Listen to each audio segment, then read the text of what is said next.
A maconha é a droga mais consumida do mundo e o uso tem crescido ainda mais, tanto para fins medicinais quanto recreativos. Mas como ela afeta o cérebro? 3 estudos recentes ampliaram o conhecimento científico sobre isso, indicando efeitos importantes sobre memória, aprendizado e até nossos sentimentos. Eu sou Vitor Tavares, da BBC News Brasil, e neste vídeo eu vou contar quais são as novas descobertas da ciência sobre a cannabis. Vou me basear em um artigo escrito por 4 pesquisadores de neurociência e neuropsicologia, publicado no site acadêmico The Conversation. A gente publicou uma versão em português no nosso site, eu vou deixar o link aqui na descrição embaixo. O Relatório Mundial de Drogas da ONU estima que cerca de 200 milhões de pessoas entre 15 e 64 anos usaram maconha ao menos uma vez em 2019. Isso não leva em conta o uso medicinal da droga. A maioria dos usuários era adolescentes e jovens adultos cujos cérebros ainda estão em desenvolvimento. Ou seja, é neles que a maconha pode ter mais impacto no longo prazo. O mesmo relatório da ONU mostra que, ao menos na Europa e nos Estados Unidos, a maconha ficou mais potente, mas cresceu entre os adolescentes de lá a sensação de que a maconha não trazia muitos riscos. Só que não é bem isso que os pesquisadores de Cambridge e Fudan perceberam. O tetrahidrocanabiol, ou THC, é o principal composto psicoativo da cannabis. Ele age sobre receptores muito presentes nas áreas pré-frontais e límbicas do cérebro. Essas áreas estão envolvidas na sensação de recompensa e de motivação. Esses receptores regulam substâncias químicas importantes, como a dopamina, o ácido gama-aminobutírico, ou GABA, e o glutamato. A dopamina é um neurotransmissor feito pelo cérebro, que tem um papel em muitas funções do corpo, como a memória, o movimento, a motivação, o humor e até a capacidade de atenção. A dopamina também é parte do nosso sistema de recompensas. Quando estamos fazendo algo prazeroso, o cérebro libera a dopamina, que gera a sensação de bem-estar. E como a maconha influencia isso? Em um dos estudos, os pesquisadores testaram a cognição de 39 pessoas com o chamado transtorno por uso de cannabis. Esse transtorno afeta cerca de 10% dos usuários de maconha e é caracterizado pelo desejo persistente de usar a droga e por interrupções constantes em atividades do dia a dia, como o trabalho e o estudo. Em comparação com um grupo de pessoas que nunca ou raramente usavam cannabis, as pessoas com o transtorno se saíram bem pior em teste de memória. As funções executivas, ou seja, o conjunto de habilidades que ajudam a gente no aprendizado e na regulação das nossas emoções, também foram afetadas negativamente entre quem usava maconha com muita intensidade.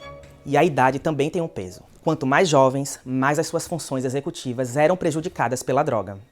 Eles tendiam a tomar decisões mais arriscadas ou apresentavam mais dificuldade de planejamento. A maioria dos estudos foi realizada com homens, mas os pesquisadores dizem que já se sabe que alguns efeitos são diferentes nas mulheres. Enquanto a memória dos usuários do sexo masculino era mais fraca para reconhecer visualmente as coisas, as mulheres apresentavam mais problemas relacionados à atenção e a funções executivas. Até aqui falamos dos efeitos sobre o que os cientistas chamam de cognição, mas foram observados também efeitos importantes sobre os sentimentos dos usuários de maconha. O motivo tem a ver justamente com os sistemas de recompensa e motivação do cérebro, que eu mencionei lá no começo.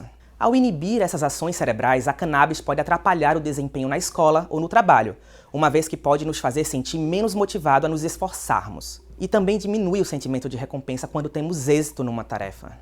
Os pesquisadores observaram efeitos apenas sutis disso em usuários moderados de maconha, mas supõem que os impactos sejam mais fortes em pessoas que fazem uso intenso e crônico da droga.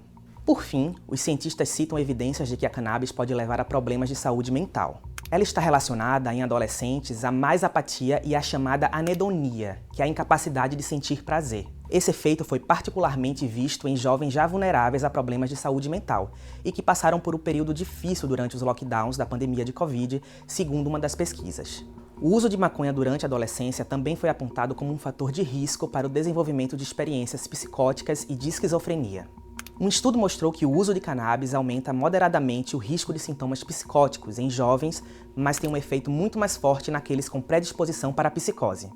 Os pesquisadores ainda não sabem por que a cannabis está ligada a episódios psicóticos. O efeito da droga sobre a dopamina e o glutamato é uma possível explicação. Outro estudo com 780 adolescentes sugeriu que a associação entre o uso de cannabis e experiências psicóticas talvez se deva ao efeito de maconha em uma região do cérebro chamada uncus. O uncus fica dentro do parahipocampo, uma parte do cérebro envolvida na memória e no bulbo olfatório, que está envolvido no processamento de cheiros. E essa região do cérebro tem uma grande quantidade de receptores canabinoides. Ele também já foi associado com esquizofrenia e experiências psicóticas.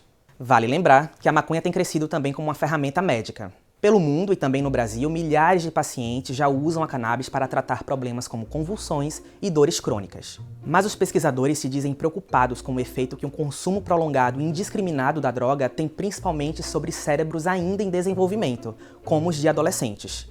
Esse efeito cognitivo e psicológico provavelmente depende em grande parte da dosagem e da frequência do uso, mas também de características individuais, como o sexo e vulnerabilidades genéticas de cada pessoa. Também é preciso pesquisar mais para saber se esses efeitos negativos são temporários ou permanentes. É importante mencionar que uma revisão de estudos indica que, no caso de uso leve de cannabis, os impactos negativos parecem diminuir depois de períodos